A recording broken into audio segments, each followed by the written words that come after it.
All right, welcome back to our summer podcast series. This week I have Jeremiah with me.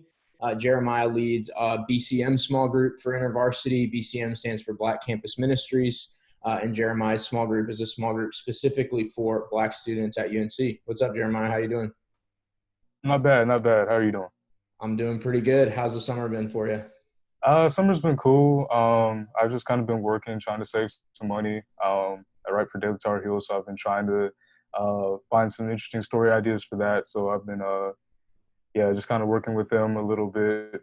And yeah, just finding some good things to kind of look up and read. And then, of course, trying to keep myself entertained, finding maybe some old basketball highlights or just, watching some random movies and things like that. So overall, I'm doing pretty good. Just trying to Yeah. hang, you know. How are you feeling about the NBA return in their Disney World bubble?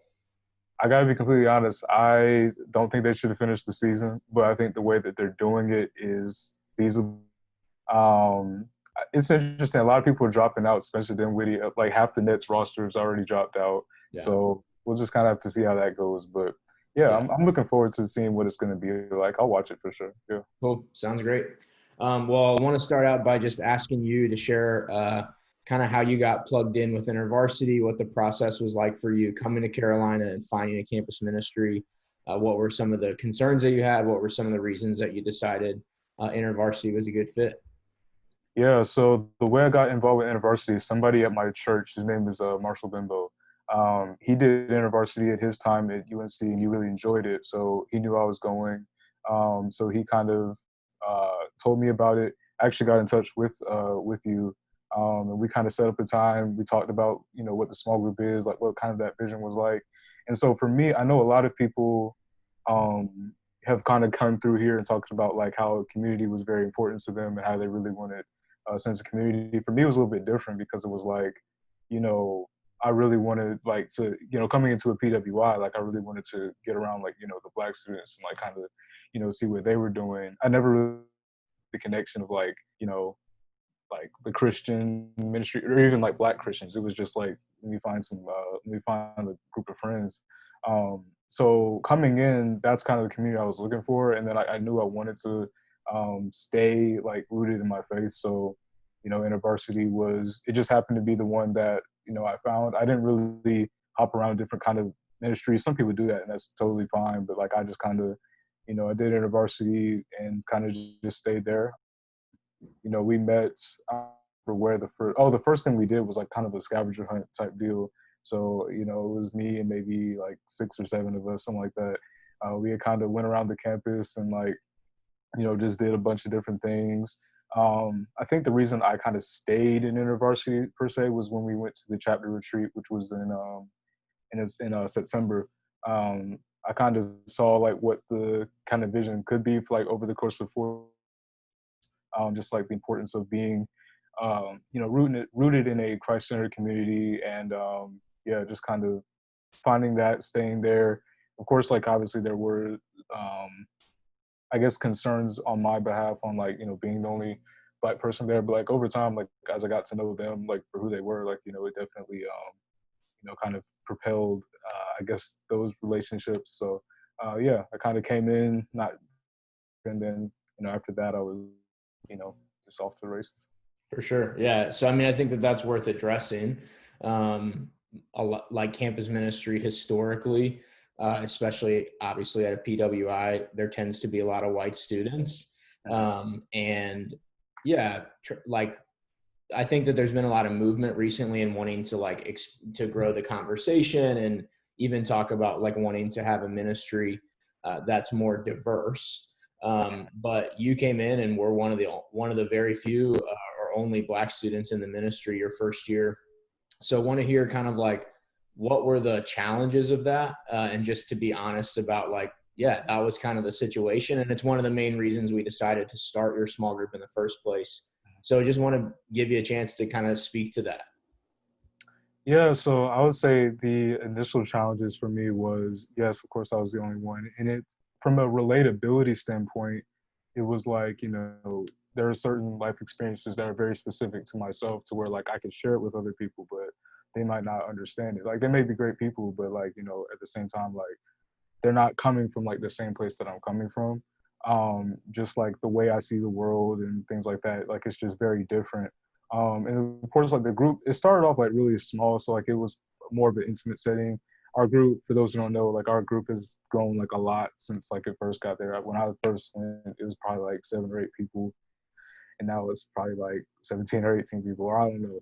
But I say that to say that like, yeah, like it's definitely it's a smaller group, which had it been a larger group, I don't really, if I would have stayed, because it's just like an overwhelming amount. But yeah, I definitely made great connections with some Black friends when I first got to campus. So it was like, how do I manage my time like with, and then also like, I'd like do InterVarsity as well. Like, how do I kind of either maybe bridge those worlds, or like just how do I figure out the split time between those worlds?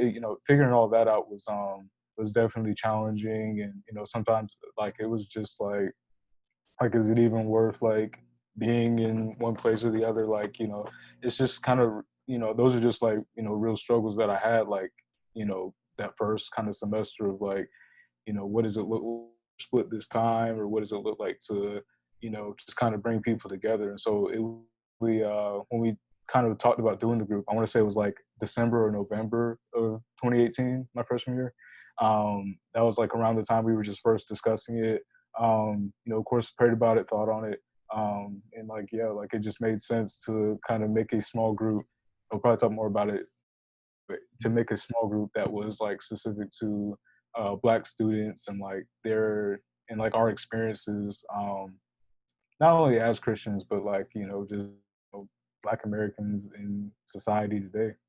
Yeah, for sure. I mean, we obviously try to create an environment where you can not have to like not talk about things and really be open and honest. But I mean, I think you can correct me if I'm wrong, but at a PWI, like code switching is kind of a normal thing.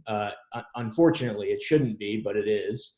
And so that was kind of one of the motivations to decide, you know what, like we want to do something else and kind of create more of a sacred space where that's not required. Like you could actually know what it is to be Black, to be Christian, to be a student at UNC. And I would love to get into that a little bit, but also want to give you a chance to share, maybe give me a couple highlights from the small group that you've been a part of and your time in InterVarsity over the last 2 years. Like what are a couple things that stand out to you as just really good moments? Well, I've been a part of the junior one. Yeah. Yeah. Yeah, yeah. So getting to know them and me kind of being in there since that first like semester, like I was like one of the first like kind of people in there to not only get to know those people better, but like to see how many people kind of pour into it and buy into the community of the group. Like anytime someone new comes, like someone's getting dinner with them or lunch or whatever the case may be, and they just kind of like off the jump or just kind of they feel embraced. That's one kind of general aspect I like about it. Now specifically, like I've got to go on some spring break trips 2 years in a row now with some of those guys, which has been really cool. One time we went to like the Boone area and kind of hung out for a few days. This past year we went to Boston and hung out for a few days. So and even this year, like I took a trip to Boston with you guys. Some people went to like the Grand Canyon, where like some people, just in different kind of different places. So yeah, just seeing, there can be challenges of having a quote unquote like big small group, but there's blessings that come out of it also. Just like having multiple options of different people. I play basketball with people. I've organized like different little pickup basketball sessions, which has been really fun. So yeah, I think that there's definitely strength in numbers. Like it's not a typical like small group, but like as a overall group, like we've been able to bring people in and kind of just embrace everybody. So yeah, that's definitely it's an anomaly of a group, but like it gives you a great idea of like this is how you can best foster a Christian community and foster a just a great group of friends. Yeah. Unfortunately for you, you've had the displeasure of playing basketball with me. And that's not the most graceful sight, watching me lumber up and down the court. But all right, I would love to talk some about your small group. You mentioned that you and I started having conversations in December in our one-on-one meetings about what a group like that could look like. I would love to hear how the vision for that kind of developed for you over the course of that spring semester of your freshman year. So simply put, had a group like the one I lead, had that existed and I knew about it my freshman year, I 100% would have went to it, right? So kind of figuring out a way to be like, how do I, kind of this group, and it's still a work in progress, of course, but like the vision for it is just like, how do I create a group that, now to be clear, it's not Christian exclusive, meaning that, any Black students are more than welcome, whether any place in your faith, if you have one even, everybody's welcome. But creating a place where we can discuss the gospel and not kind of conform to any type of like, um, different styles that of maybe even teaching or just like the ways that we discuss the Bible. Like I'll give you an example in a second. Way that I think Black people kind of view the Bible has to be a little bit different because there are certain parts of it that are very applicable to us.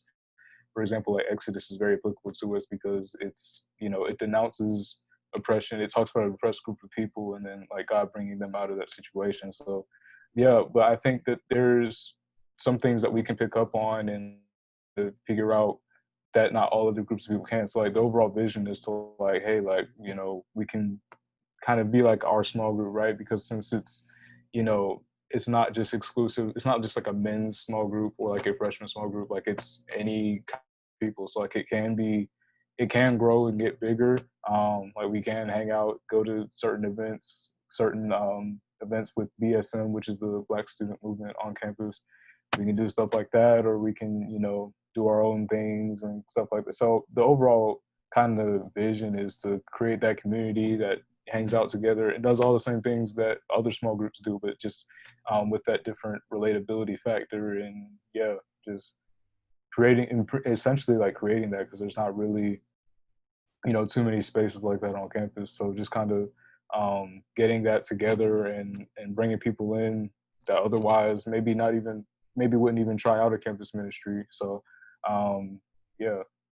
Yeah, I mean, one of the things I think I've heard you say before that I love is we want it to be a space where students can be unapologetically Black and also learn what it looks like to follow Jesus. And the way that we thought the best to do that was to allow a space that is protected, right? That is specifically for Black students to come together. And so, yeah, And I've loved real quick on that, I think a lot of times just in the church in general, not just campus ministry, but in church in general, they don't like emphasize the power of your background, your ethnicity, and also like your identity in Christ. Like growing up, it was always like how do you get closer to God? Of course, you want to focus on that, but like there's beauty in being Black, and there's beauty in being Christian. So those things can simultaneously exist, and so that's something that it's not super talked about a lot, but yeah, I think the group we're definitely gonna like talk about that, like the way that both those worlds can coexist and like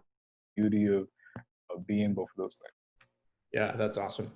Want to hear, this summer has obviously been really, I don't even want to use the word tense. I feel like the Black Lives Matter movement has kind of come to the surface again. It obviously is not new or in response to anything that specifically happened, but as racism and white supremacy and instances get filmed and put out there, I think that it's been obviously dominating the news cycle, but it's also just really heavy on the hearts of you, of me, of people within on campus. What do you see the place of your group in light of the current like situation in the world? Well, it definitely gives us a lot to kind of discuss and talk about. I think one thing that we get to do that's different, we don't have to kind of deviate from, and well, of course, like I'm not saying we won't do that, but we won't have to like completely deviate from like, oh, we're doing chapter 1, chapter 2 to chapter 3. Oh, this news happened. Let's talk about that for like a week, maybe 2, get back to whatever book. Like we can talk about that like all the time. Like that's always something that we're thinking about and just having to kind of live through. So, and I've talked about like with the group that's kind of in place now with the people that's in the group right now. Yeah, kind of talking through that with them and like just kind of seeing how they see it and like sharing in that frustration. We're all very frustrated, but I think, being able to kind of discuss that and having a place to discuss that is very important. So yeah, I think, coming into this school year, like, yeah, we're definitely going to talk about that, very often. It's a history that's been here for time, not just the police brutality, but just other forms of like kind of how you mentioned other forms of white supremacy, like been here for a while. So yeah, we'll definitely be able to get into that like as deep as we need to get, because that's something that we've always kind of been paying attention to, and still think about to this day.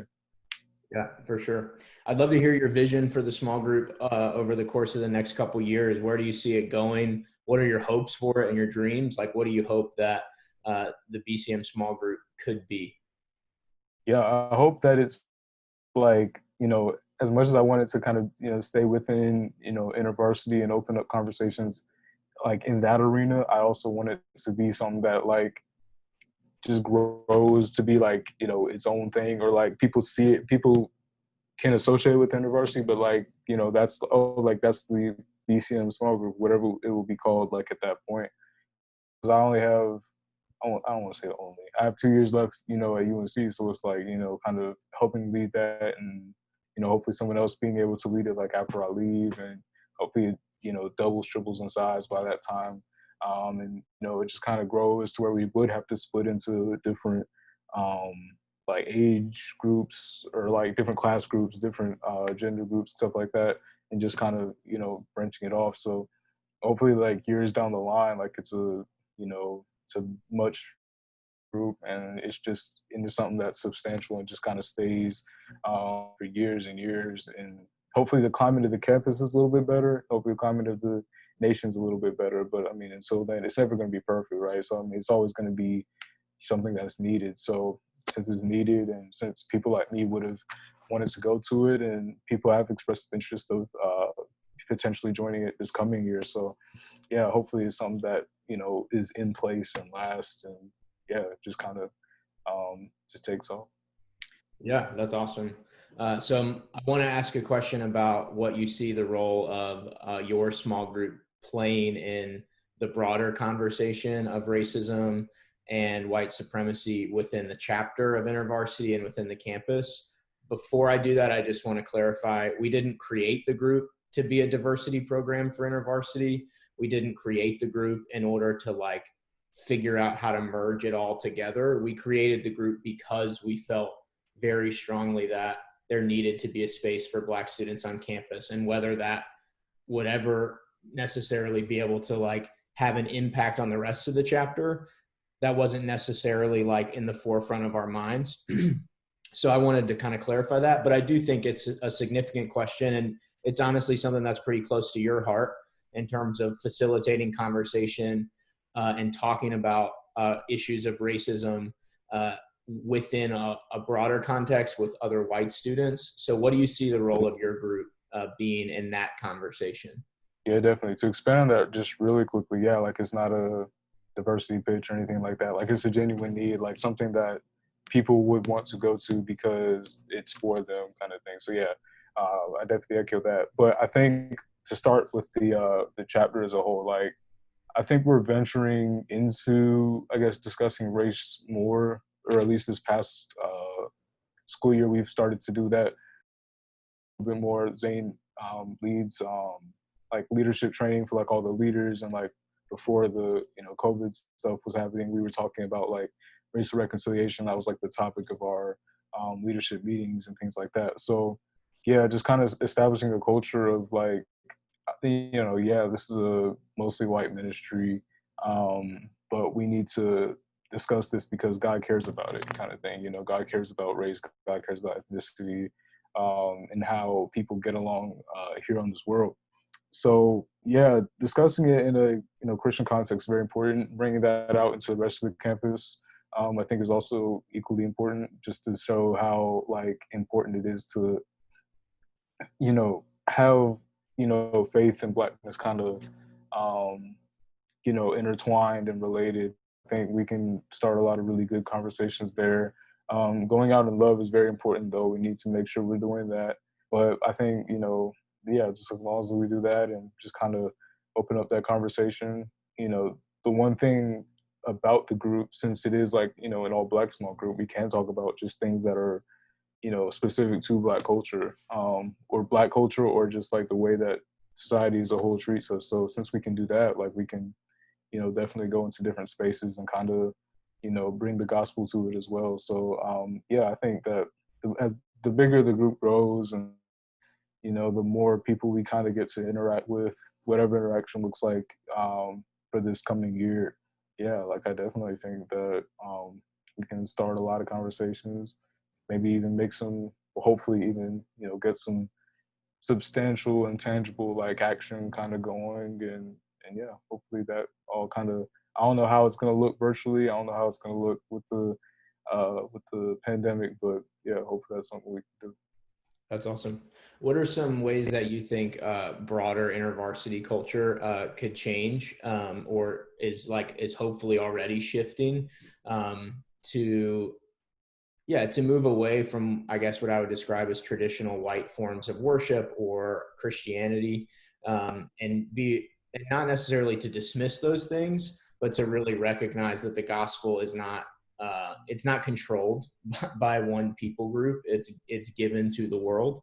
Yeah, I don't. I mean, that's kind of a put you on the spot question, but are there things that you see that you're like, yeah, I think that we're working on this, but I want to see more movement? Yeah, I definitely think that worship styles have kind of been a little bit different in the sense that like sometimes we'll do songs in different languages or do different types of songs. I do think that like the resources are in place. I think, for example, let's take gospel music. Like that's a lot of different like instruments and sounds. Like sometimes you just don't have access to like an organ just like out in, right. So it's like, you know, just learning different types of songs and stuff like that is definitely something that, you know, it has its hurdles and things like that. But I mean, I think, you know, something like singing a song in another language, not just to say that like, oh, it's in another language, that's cool, I can pronounce whatever kind of words, but it's like people all around the world are singing some of these same songs. They have some of these same lyrics, just spoken a little bit differently. So I think there's a lot of power in that. That's something I enjoy doing. Um, I think that, you know, it's stuff is taught like in small groups is pretty neutral to any kind of culture, I guess.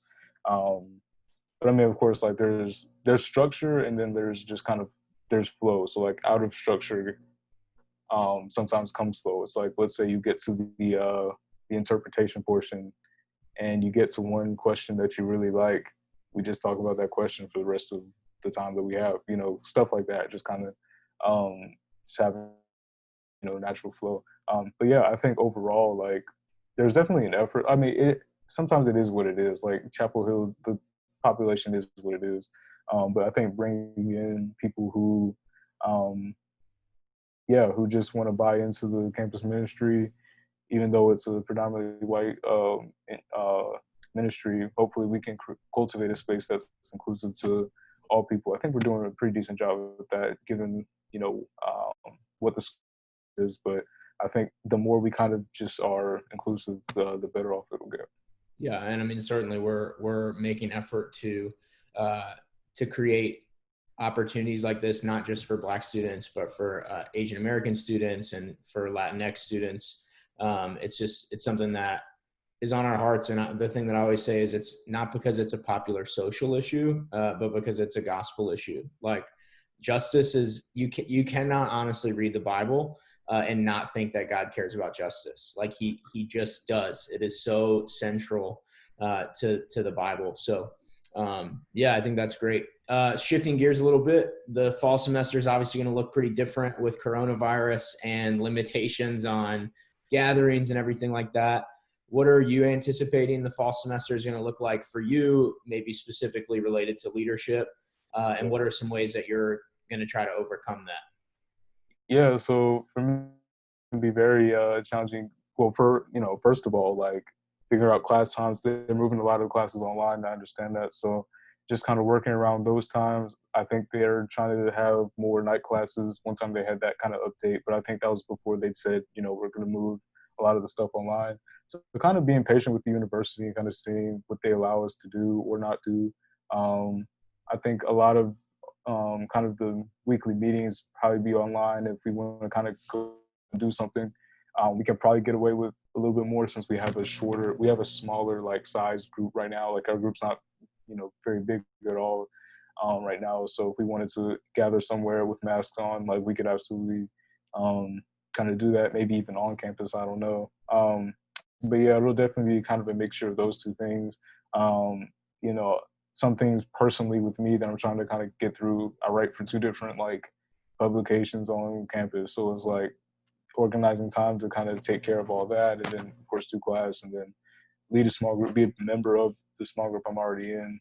Just figuring out like all that kind of all those different schedules. But yeah, I think that it's going to be a year of learning for sure.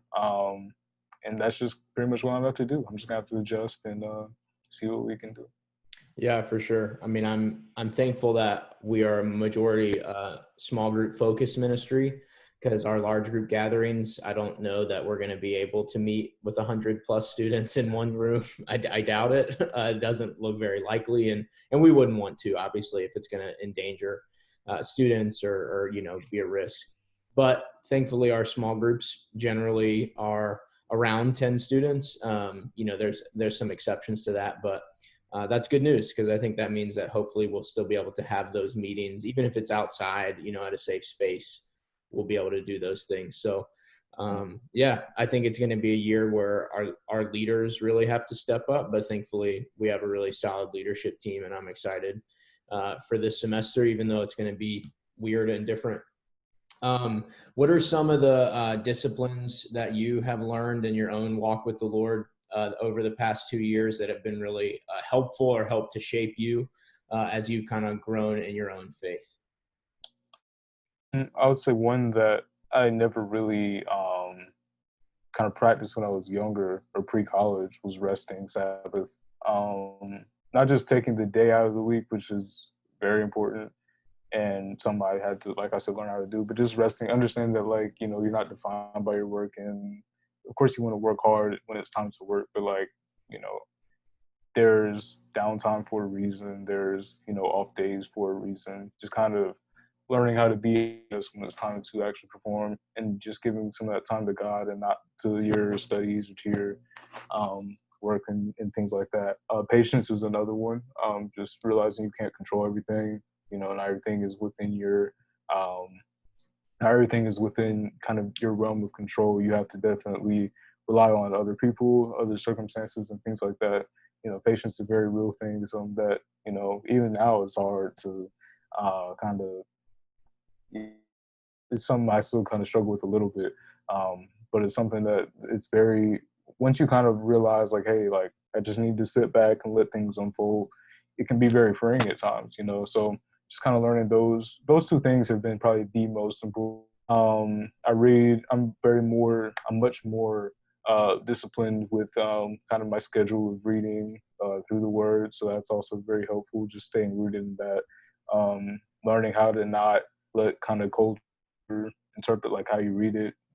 Just kind of reading it and then seeing like seeing what's in the Bible like actually unfold. So yeah, I would say those are definitely probably the main things that I've kind of had to do since coming into college, or and still doing now, and I'm still adding to the list. But those are the major things.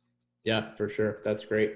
All excellent practices. My last question would be knowing that there's some incoming students watching this video, freshmen who are about to step on campus for the first time.